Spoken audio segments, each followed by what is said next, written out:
দেশে এখন মনে করেন যে নির্বাচনের জমজমাট এবং আমেজ চলতেছে, কিন্তু এর ভিতরে আমরা যারা সাধারণ পাবলিক আছি তারা যে ভাই কত বিপদের মধ্যে আছি এই দৃশ্যকে আপনি ভাবতে পারেন। মনে করেন যে আপনি আপনার বন্ধু বান্ধবের লোক বইয়া কথা বলতেছেন, চা খাইতেছেন, ঠিক আছে, অনেক দলের লোক মনে করেন যে আপনি সেই দলই আছেন, সেই দলই জিতবেন, সেই দলই আপনি ভোট দেবেন, ঠিক আছে। আবার আপনার বন্ধু বান্ধব বাদ দিয়ে আপনি সিনিয়র ভাই বা জুনিয়র ভাই তাদের সাথে মনে করেন বসে আপনি চা খাইতেছেন, আড্ডা দিতেছেন, কারণ আপনার বন্ধু বান্ধব মনে করবে আপনার যে ওই দলই আছেন, মানে তারা যেই দল করে আপনি সেই দলই আছেন, মানে মহা বিপদ। আরে ভাই সব জায়গায় এখন মনে করেন যে রাজনীতি চলতে আছে, ঠিক আছে, সব জায়গায়। আরে ভাই আগে বন্ধু বান্ধব আগেও ছিল, এখন আছে, সে বড় ভাই বা ছোট ভাই যেই হোক, ঠিক আছে, সে যে দলের হোক, তুমি যে দলের হোক, সে তো নির্বাচন আগে বড় ভাই ছিল, ছোট ভাই ছিল, মানে এরকম একটা পরিস্থিতি আমরা পড়ে আছি। এই জিনিসটা 12 তারিখ পর্যন্ত আপনাকে সহ্য করে যাইতে হবে। মানে আপনি আপনার আপন ভাইয়ের সাথেও যদি মনে করেন দাঁড়াই মনে করে কথা বলেন, তাহলে অনেক লোক মনে করবে ও ভাই মিলে গেছে, তাহলে মনে হয় তার ভাই যেই দল করে সেই দলে তার দূর ভাই এক দল হয়ে গেছে। মানে আরে ভাই রাজনীতি বাদ দেন, পরে রাজনীতি, আগে সে তো তার ভাই নাকি, হ্যাঁ, সে তো তার বন্ধু, সে তো তার ছোট ভাই, সেটা বড় ভাই, এটা তো আগেও ছিল নাকি, নির্বাচন আবার পরে জুটেছে। মানে এরকম পরিস্থিতি ভাই দেশে চলতেছে, বিশ্বাস করেন এরকম হইতেছে। মানে আপনার বন্ধু বান্ধব সে তো নির্বাচন আগেও ছিল, আপনি এখন নির্বাচন চলতে সে একটা দল করে, ঠিক আছে, আপনি যে বইতে আছেন আলোচনা করতেছেন বন্ধু বান্ধব পার্সোনালি বিষয়,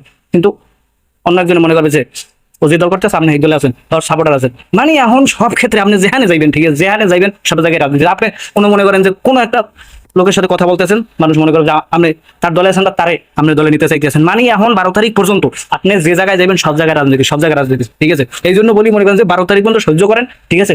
যদি মনে করেন যে প্রয়োজন ছাড়া কোনোভাবে ঘর থেকে বাইরে না, ঠিক আছে। মানে আপনি কারোর সাথে ব্যক্তিগত কথাবার্তা বা যদি লেনদেন করেন, হ্যাঁ যদি খেলা আমার মনে করবে যে নির্বাচন টাকা দিতে আছে বা টাকা নিতে আছে, আপনি একজনের 15 টাকা হয় এটা আপনি নিতে আছেন, হ্যাঁ, বা সে ভাই আপনি দিতে আছেন, মনে করবে যে নির্বাচনের ভোটের জন্য টাকা দিতে আছে বা নিতে আছে। মানে এখন সব জায়গায় 12 তারিখ পর্যন্ত সব জায়গায় রাজনীতি চলতেছে, রাজনীতি ভরে যেতেছে, ঠিক আছে। দয়া করে মনে করেন কোনো প্রয়োজন ছাড়া, আমি মনে করি আর কি, কোনো প্রয়োজন ছাড়া ভাই ঘরের বাইরে না, কারোর সাথে মিশছেন না, সবার সাথে ফোনে যোগাযোগ করেন, ফোনে কথা বলেন, ঠিক আছে।